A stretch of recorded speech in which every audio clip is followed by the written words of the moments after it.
Addendum 0031, acting on information gathered from linguistic analysis of SCP-003-2's runes and comparative data analysis, research team M03 Gloria has managed to establish a link between SCP-003 and data expunged, for analysis of functions. SCP-003-1 must now be considered sentient, and is to be kept a minimum of 1 km from data expunged, and the resulting byproduct at all times. Addendum 0032, SCP-003-2's power loss has been exacerbated by the procedures performed by M03 Gloria. On orders of 0510, M03 Gloria will continue procedures. Addendum 0033, during M03 Gloria procedures, SCP-003-1 doubled its mass and began rapid structural growth. Temperature was immediately returned to 100 degrees Celsius. Growth and mass increase of SCP-003-1 continued for 9 minutes and 6 seconds, at which time a sustained radiation spike was produced by SCP-003-2. In response, SCP-003-1 returned to its normal state in 3 minutes and 39 seconds. New growth dissolved into a dusty residue which was collected for analysis. Both SCP-003-1 and SCP-003-2 ceased all detectable activity. SCP-003-2 did not resume activity until connected to external power source. SCP-003-2's runes glowed uniformly gray and did not resume normal activity for 3 hours. SCP-003-2 no longer appears to be able to maintain containment area at a temperature above 35 degrees Celsius without external power supplied by generators 0033-9. Addendum 0034, the procedure detailed in Addendum 0033 was repeated, and SCP-003-1 again entered a growth state. After 10 minutes and 13 seconds, SCP-003-2 once again produced a sustained radiation spike. SCP-003-1's growth stopped for 36 seconds, then resumed at its previous pace.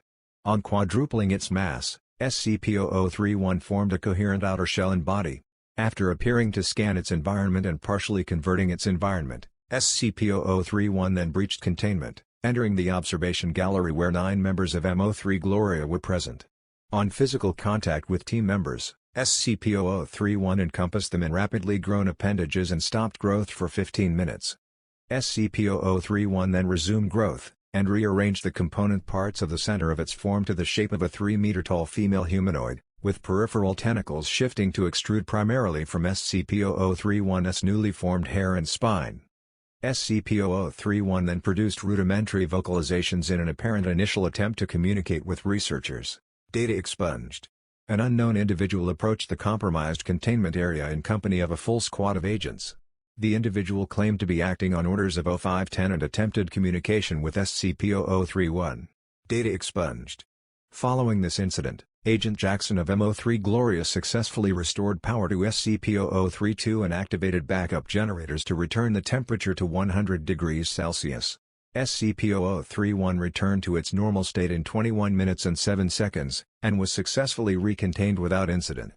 All 9 members of M03 Gloria affected by SCP-003-1 were afterwards found to be physically unharmed, with no residual effects besides psychological trauma. The converted materials of SCP-003's former containment area did not dissolve and are now under analysis. Addendum 0035, in light of the previous incident, 0510 was removed from the O5 Council by joint decision of O5 Redacted, O5 Redacted, and O5 Redacted. M03 Gloria procedures have been indefinitely suspended. Special Access Program M03 Gloria required. Access granted. Transcript of Incident Report 821B Cycle 8. For dissemination to O5 Command and Staff. Interviewers. And, redacted. Present, 052, 055, 057, 0510, and staff. Interviewed, Dr. Tilda David Moose, M03 Gloria Lead. Excerpt 35A. She tried to talk to us. We all heard her voice in our heads, in a sort of half-language we couldn't fully understand. Some of the others passed out immediately. I lasted a little longer, but it wasn't because of mental fortitude, it's just that she was trying to tell us different things. She showed Jones a replay of all the memories of everything Jones ever felt anything about. All over the course of a few minutes. She ripped 3 of the researchers apart and put them back together unharmed. She doesn't understand human emotion, or pain, or very much about how we experience the world. Yes, I would say the containment procedures are necessary. Listen, she wants to remake the world into a paradise. A paradise filtered through her own alien understanding of paradise, but still, a paradise designed for us. For humanity. She would be happy to make a paradise for any sufficiently complex organism she comes across first. Anything with a complex enough mind to accept her. Say, a dog. Or a housefly. If she breaches again, we have to be there first. What would it be like? I don't know. She showed us images, not quite images. I can see them in my head, but they're not pictures. The closest thing I can think of is what you see when you close your eyes suddenly and tightly, but brighter and more complex. The images had metallic sounds associated with them, and sensory details that we don't have the words or concepts to describe. The whole effect felt like words of some kind. I believe she wanted to see what we could understand, so she could understand us. She didn't have time to finish analyzing us.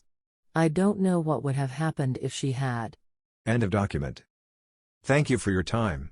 For more information, visit the official SCP Wiki page, which is linked in the description below.